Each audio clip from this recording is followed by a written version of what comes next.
हिमाचल प्रदेश में सूरज के तापमान के साथ साथ जो राजनीतिक तापमान है वो भी बढ़ता जा रहा है। आरोप प्रत्यारोप का दौर लगातार जारी है, जो कि और भी ज्यादा तीखा और तूफानी होता हुआ नजर आ रहा है। बात की जाए अगर हिमाचल प्रदेश के जो विधानसभा का उपचुनाव होना है कुटलैहड़ से, तो कुटलैहड़ से कांग्रेस के उम्मीदवार विवेक शर्मा अपने प्रतिद्वंदी देवेंद्र भुट्टो पर लगातार बयानबाजी करते हुए नजर आते हैं, जुबानी हमले उनके ऊपर बोलते हुए नजर आते हैं। बता दें कि इन दिनों अपने चुनाव के प्रचार प्रसार में वो जुटे हुए हैं, तो वहीं इसी दौरान मीडिया कर्मियों से बातचीत के दौरान बड़े जुबानी हमले वो देवेंद्र भुट्टो पर बोलते हुए अक्सर नजर आते हैं। इसी दौरान उन्होंने एक और जुबानी हमला उनके ऊपर बोला है। उनका कहना है कि विवेक शर्मा ने राजनीति में आने पर सबका अगला पिछला इतिहास उजागर किए जाने का जिक्र करते हुए भुट्टो का भी सारा चिट्ठा खोलने का उन्होंने यहाँ पर दावा किया है। उन्होंने भुट्टो के कुछ चुनावी वायदों का जिक्र करते हुए उन पर एक तरफ जहां जनता से किए वादे पूरे नहीं किए जाने का आरोप लगाया है, वहीं कांग्रेस प्रत्याशी ने अपने प्रतिद्वंदी के पुराने काम का जिक्र करते हुए उनकी संपत्ति के ईमानदारी से जुड़े होने पर भी सवाल खड़े किए हैं।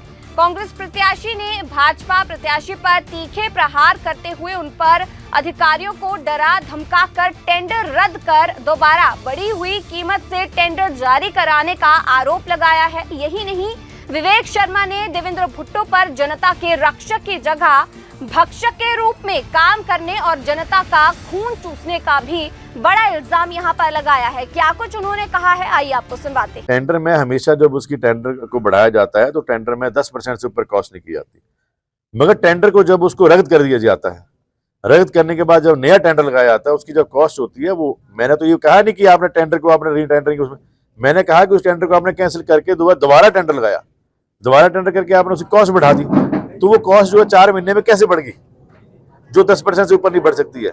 या तो उनको सवाल समझ नहीं आ रहा है या उसका जवाब देना नहीं चाह रहे हैं। हमने कहा कि आपने उस टेंडर को रद्द कर दिया, हमने उसको नहीं कहा कि आपने उसको एक्सटेंड किया, रद्द किया। रद्द करने के बाद उसको दोबारा फिर रीटेंडरिंग करवाया, रीटेंडरिंग अपने लोगों को देके आपने 13 करोड़ रुपए कर दिया। तो 13 करोड़ रुपए कैसे किया, क्या कॉस्ट बढ़ी 4-5 महीनों में? सवाल तो ये है। सरकार को भी समझ नहीं आया सर, सरकार कांग्रेस की आपकी सरकार का काम थोड़ा है ये तो विभाग के जो अधिकारी जिनको जो उन्होंने डराया, जिनको जो उन्होंने धमका मार के जो किया कि आप ये करिए। देखिए, जो जनता का जो रक्षक है वो भक्षक के रूप में काम करेगा। अधिकारी ने तो अपना 58 साल की नौकरी करनी है, वो चले जाना है, मगर यहाँ पे जनता जिनको अपना वकील बना के भेज रही है, वो जनता का अगर खून चूसने लग पड़ेंगे तो कैसे बात चलेगी। आज हम यहाँ पे वोट मांगने के लिए आए हैं, हमारा दायित्व बनता है कि हम जनता की आवाज उठाएं। मुझे नजर आ रहा है कि कहाँ पे गली बननी है, किस मकान का काम होना है। आप यहाँ पे जो लोगों के मकानों के पैसे तक आ गए, आपने विधायक निधि का पैसा तक आपने गोल कर लिया, तो फिर कैसे पता चलेगा। जो लोग सत्ता में रहे हैं, 14 महीने में आपने सत्ता का आनंद लिया है, 14 महीने आपको कुटलैहड़ की जनता ने समर्थन देकर आपने पूरी मूलभूत सुविधाएं जो विधायक की थी, आपने विधायक निधि भी ली, आपने विधायक की सैलरी भी ली, आपने विधायक की निधि का जो शिमला का आनंद था वो भी लिया। तो सवाल तो आपसे करेंगे, जवाब आपको देना है। आपने 14 महीने में कुटलैहड़ की जनता के साथ वायदे किए। आपने यहाँ पे कहा कि आज मैं बड़साला गांव में हूँ, आपने बड़साला गांव में आके और नजदीक के गांव में आके कहा कि जी मैं यहाँ पे बसाल में जो है वो भव्य भवन बनाऊंगा, कार्यकर्ता को बगाना जाने की जरूरत नहीं है। कहाँ है वो भवन, जनता पूछ रही है। आपने डेरा बाबा रुद्रानंद जी का नाम लेके आपने वहां पे AC बस चलाने की बात की, कहाँ है वो बस। आपने कहा कि यहाँ पर मैं हर शादी में जो अपनी सैलरी से जो है वो लड़कियों की शादी में 51,000 रुपये दूंगा। लड़कियों की शादी तो होगी, कहाँ है आपके 51,000? कौन से वर्ग को दिए, किसको दिया? भैया सवाल, राजनीति तो वो है जिसको अपनी जात का पता नहीं होता है। एक बार चुनाव में आ जाए, लोग बताते हैं आपकी जाति क्या है, आपका गोत्र क्या है, वो पूरा चिट्ठा पूरा निकालते हैं।